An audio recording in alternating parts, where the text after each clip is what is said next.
Hello student, now we start unit 2 and chapter motion in a straight line. Now the first thing is called mechanics. What is mechanics? The mechanics is the branch of physics that deals with the condition of rest or motion of the material object.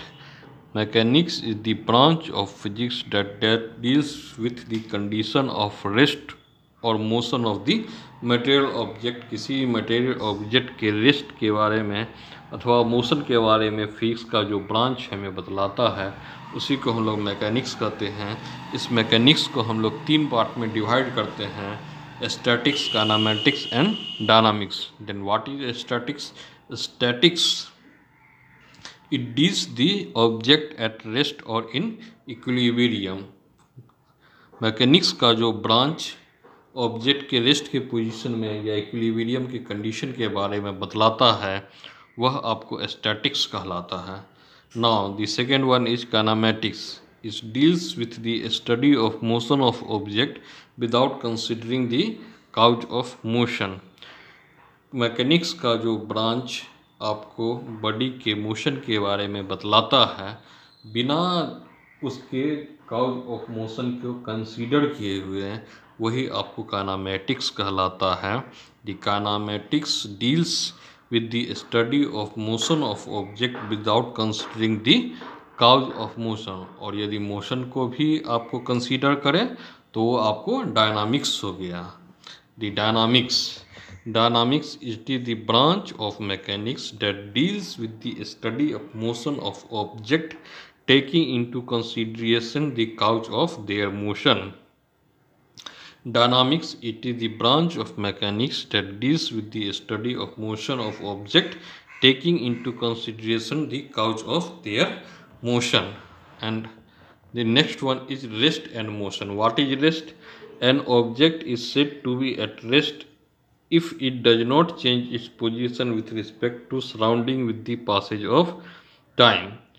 Time के respect में, surrounding के respect में यदि कोई भी body जो है वो अपनी पोजीशन को शिफ्ट नहीं करता है तो हम ये कहते हैं कि बॉडी जो है वो रेस्ट पे है। एक नई टर्मिनोलॉजी आई है सराउंडिंग। तो सराउंडिंग क्या है? Any body which is out from the system but is affected the system.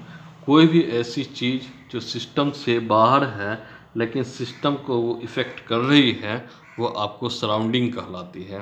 N object is said to be at rest if it does not change its position with respect to its surrounding with the passage of time is called rest.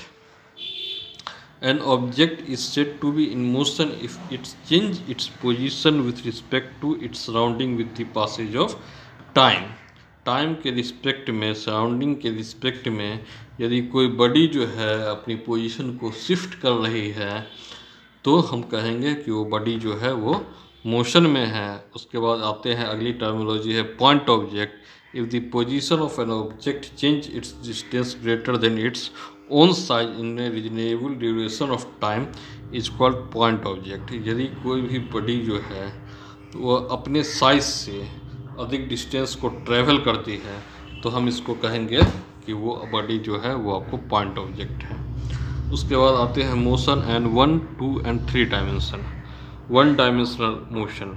The motion of an object is said to be 1 dimensional. The motion of an object is said to be 1 dimensional if and only of the 3 coordinates specifying the position of the object change with time. Generally वो आपको x axis होता है। X Y Z axis में से जो है हम x axis को स्पेसिफाई करते हैं। तो here the object moves along straight line path. यदि एक्स एक्सिस को हमने किया तो जाहिर सी बात है कि बॉडी जो है वो आपको स्ट्रेट लाइन पाथ में है और इस तरीके का मोशन जो है वो आपको रेक्टिलिनियर मोशन कहलाता है along the straight line. Now the 2 dimensional motion. The motion of an object is said to be 2 dimensional if and only 2 of the 3 coordinates specifying its position change with time। यदि 3 coordinates में से 2 coordinates जो है उसको वो specify कर रहे हैं टाइम के साथ में तो हम कहेंगे कि इस तरीके का मोशन जो है वो आपको टू डायमेंशनल है। एग्जाम्पल में दे सकते हैं motion of planet around the earth, वो जो मोशन है वो सर्कुलर मोशन है, कर्व मोशन है। तो इस तरीके का मोशन जो है वो टू डायमेंशनल मोशन कहलाता है। जबकि आपको 3 एक्सिस में से आप 2 एक्सिस को स्पेसिफाई करेंगे तो टू डायमेंशनल मोशन होगा, और यदि 3 एक्सिस में से तीनों एक्सिस को यदि आप स्पेसिफाई करते हैं तो इस तरीके का जो मोशन होता है वो 3 डायमेंशनल मोशन कहलाता है। The motion of an object is said to be 3 dimensional if all the 3 coordinates specifying the position change with time. Time के साथ जो पोजीशन में चेंजेज हो रहे हैं उस तीनों को जो है तो आपको उस ऑब्जेक्ट के मोशन को, जबकि हम तीनों कोऑर्डिनेट से स्पेसिफाई कर रहे हैं, तो इस तरीके का जो मोशन होता है वो आपको 3 डायमेंशनल मोशन कहलाता है। The motion an object is said to be 3 dimensional if all the 3 coordinates specifying its position change with time. Example में हम लोग दे सकते हैं मोशन ऑफ ए काइट, या आप सिंपल में 3 डायमेंशनल मोशन में कह देते हैं the motion in free space. Free space में जो भी मोशन है वो आपको 3 डायमेंशनल मोशन है। एग्जाम्पल दे सकते हैं motion of kite, motion of aeroplane, ये सब के सब जो है वो आपको 3 डायमेंशनल मोशन है।